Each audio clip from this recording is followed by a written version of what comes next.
Following breaking news from the U.S., the fallout from a shooting at a gala event attended by U.S. President Donald Trump and the First Lady last night. A chaotic scene, a gunman bursting through a security checkpoint towards the hotel ballroom where Trump was attending the annual White House Correspondents' Dinner.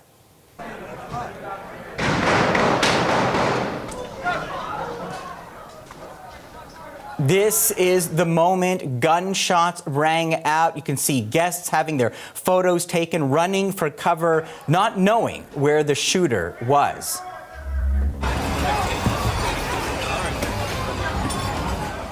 And this video inside the ballroom shows the Vice President, J.D. Vance, being ushered off the main stage before a security detail rushes in, bundling the president and his wife, Melania, to safety. A California man was arrested inside the hotel, allegedly with multiple weapons. He'll be formally charged in court tomorrow.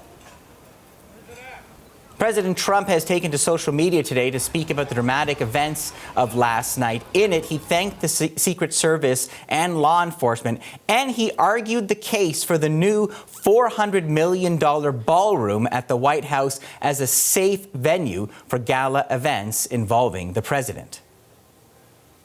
We have full coverage of this story for you. Our Katie Nicholson is in Washington and will walk us through what happened and the big questions being raised about presidential security. And Steve Fireman is in Torrance, California, where police are searching the suspect's home. Katie Nicholson leads off our coverage from Washington. So, Katie, this was the first time Trump was attending this dinner with the press in 2 terms as president. Talk to us about how the drama last night unfolded. Yeah, so this was a sold-out event, absolutely packed to the rafters with kind of a who's who of the Washington press corps, members of the Trump cabinet. Really big moment because, of course, the U.S. president was attending after boycotting this event for years. So essentially, as the appetizer course had just been served, there was this loud commotion inside the ballroom where the president was. This was being attributed by multiple witnesses, including the president, to possibly a bunch of dishes being dropped. But closer to the lobby, where this occurred, and this video shows this. This is where the suspect breaches through and gets past the security perimeter there, and there were shots fired, and some of those shots heard by our colleagues at Radio Canada and CBC who were attending, and there was basically unleashed a pandemonium inside the ballroom. There were people who were sort of diving under the tables. You could see at various points once the security had moved the president and the vice president, the first lady out. They were coming back in and out and removing cabinet members as well. We are hearing a little bit today about what the potential motive may have been for this suspect who is in custody. Acting Attorney General Todd Blanche sort of making the rounds this morning with reporters. And what he's saying is that they are still investigating a motive, but the preliminary, and he's stressed this in several interviews, the preliminary information is that the suspect was likely targeting Trump administration officials, including, again, likely the U.S. President Donald Trump. So, again, this is coming from Todd Blanche, the acting Attorney General, sort of making the rounds this morning to a number of reporters and stressing that this is still a preliminary investigation into the motive. Now, of course, Trump did have a press conference very hastily called last night. After this happened, a number of reporters managed to, informal wear no less, managed to beat it to the White House for this kind of extraordinary press conference. Here's a little bit of what the U.S. president said. I heard a noise and sort of thought it was a tray. I thought it was a tray going down. You know, I've heard that many times, and it was a pretty loud noise. Melania was very cognizant, I think, of what happened. I think she knew immediately what happened. She was saying, "That's a bad noise," and we were whisked away along with other people, but we were really whisked away. Trump was full of praise for the Secret Service's actions there. He did say the shooter appeared to be a lone wolf at that press conference. Now, D.C. police have said the suspect was armed with a shotgun, a handgun, and knives. The man was taken down, but of course, shots were fired. There was a Secret Service officer who was injured, or not necessarily injured. He was shot in the body armor with no serious injuries. And we know now this 31-year-old California man is in custody. We learned a little bit about how he came to be at this hotel or how he seemed to get access to it. Here's the D.C. Police Chief Jeffrey Carroll last night. Preliminary information, we do believe he was a guest here at the hotel. We have secured a room here in the hotel. And again, we'll go through the appropriate procedures to determine what was inside there. But that is secure. At this point, like I said, we believe he is the only suspect in this case. Now, Janine Pirro, who's the U.S. attorney for D.C., she says the suspect is going to be charged with using a firearm during a crime of violence and also assault on a federal officer with a dangerous weapon. So expect that to sort of move through the courts tomorrow. And the president, Eli, was adamant that this dinner will be rescheduled within the next 30 days.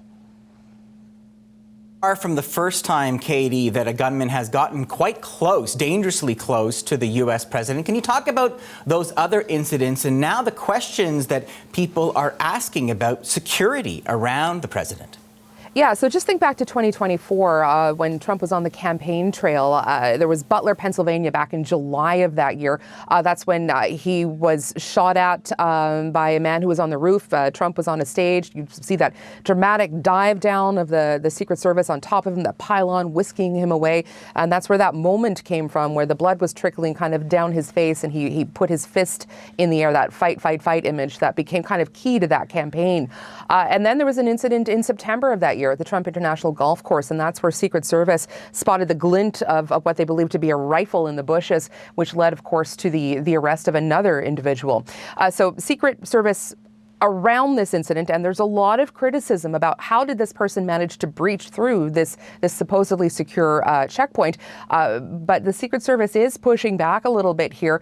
The Deputy Director, Matthew Quinn, posted this on X. He said that the shooter, or the suspect rather, underestimated the protective capabilities of the U.S. Secret Service and was stopped at first contact. He goes on to say the strength of our layered security posture was evident with a myriad of countermeasures still ahead. So saying that, he was stopped, that this went according to plan essentially, and that there was more to come if he were able to get even further.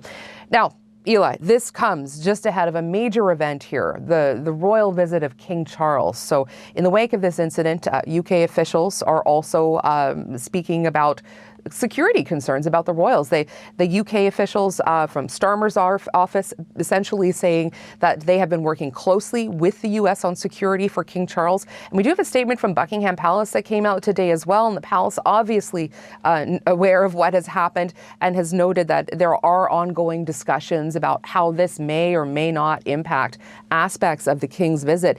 King Charles coming here tomorrow right now for a 2-day visit to DC before heading to New York, and certainly those are not the kind of images that people, sort of those high-ranking officials in the UK would want to see. And so that's why all of these discussions are happening, to have something like this happen just so close to such a big, momentous visit to celebrate the 250th anniversary of American independence. So again, lots of discussion happening between US and UK security officials, and we do expect to hear more on this throughout the day about how this breach happened. A major trip from King Charles that Trump has been anticipating mightily. It will be interesting to see how or if that changes. Thank you so much. That is CBC's Katie Nicholson in Washington.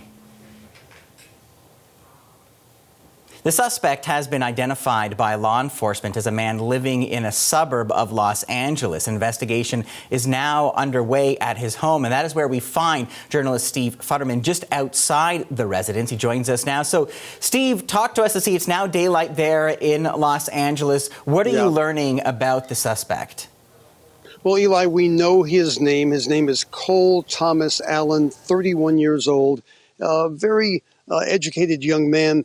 He was given a degree at Caltech, one of the most prestigious universities in the country. He was working nearby at a location that helps students who want to go to college do very well on their college entrance exams, those SATs. He was also a tutor. He tutored some high school kids in physics, which was one of his specialties. Now, behind me right now is the home where he's lived for some time. Now, the FBI has been here for the last 9 hours. Around 10 minutes ago, they left finally. They took down the crime tape. That's why we're able to stand in front of the home right now. But they've been going through this home hour after hour after hour.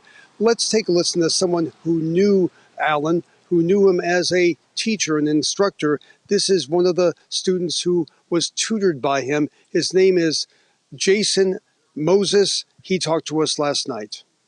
He was just a pretty normal guy. He was a smart guy.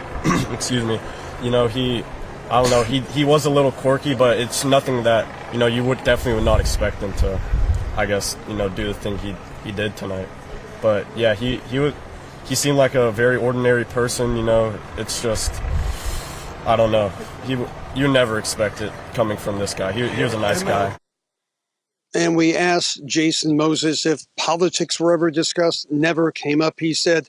Now, obviously, we want to know more about this man. The FBI may know a lot more than they're saying right now. We know he came to Washington via train. That's according to Todd Blanche, the acting interim attorney general. He told that to NBC on Meet the Press today, by train, first from LA to Chicago, then Chicago to Washington, D.C. So that was how he got to Washington. The guns, the shotgun, the handgun, Blanche says, were purchased in the last 2 years. And he also says authorities have some writings of Alan. We don't know how detailed they are. He did not give us details, but that's something that authorities always want to look at when they're trying to investigate a case like this. Remarkable just how many details we're already gathering about this suspect. But where now? What do you think investigators are going to be looking for next?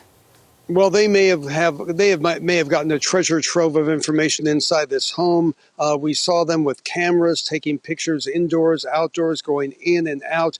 Mainly in these cases, Eli, they want to get things that might have documentation, computers, cell phones. They also look for, portable storage devices, an SD card, an external hard drive that may have information. They want to know if he was talking to other people. One important thing they'd like to rule out is to make sure that this was just him alone and no one else. They do seem to think that's the case. Now, last night here, I spoke with the mayor of Torrance, this small town near Los Angeles. This is what he had to say. It's a little bit of a shocker. It's unfortunate that the person actually lives here that, tried to hurt a lot of people at the correspondence dinner. But I think we're going to allow the investigation to go through, just like any other situation that we find here. And we just want to make sure that there's a thorough investigation. The city of Torrance is a safe city, and we're here to allow the FBI to do their job.